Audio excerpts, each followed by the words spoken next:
Məlum olduğu kimi, vergi qanunvericiliyinə əsasən 1 yanvar 2024-cü ildən tibb müəssisələrinin və özəl tibbi praktika ilə məşğul olan fiziki şəxslərin hesabat dövrü ərzində əhaliyə göstərilən tibbi xidmətlər üzrə nağdsız qaydada postterminal vasitəsilə aparılan ödəmələr əsasında formalaşan dövriyyəsinin 50%-i 3 il müddətinə onların ƏDV tutulan ümumi dövriyyəsindən çıxılır.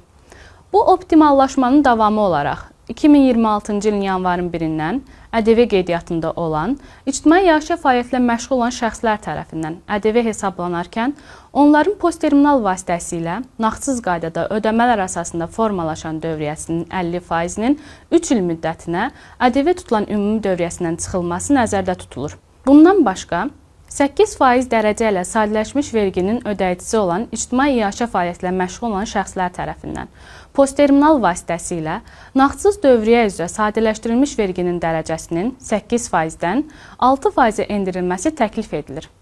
Dəyişikliyi nümunə üzərindən izah edək.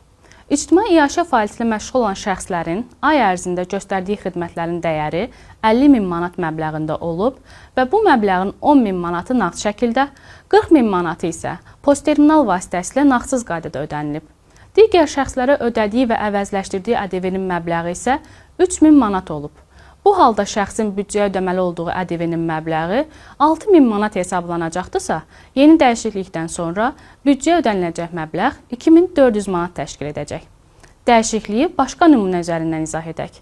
İctimai yaşayış fəaliyyətlə məşğul olan sadələşmiş vergi ödəyicisinin ay ərzində göstərdiyi xidmətlərin dəyəri 50.000 manat məbləğində olub və bu məbləğin 10.000 manatı nağd şəkildə, 40.000 manatı isə postterminal vasitəsilə nağdsız qaydada ödənilib.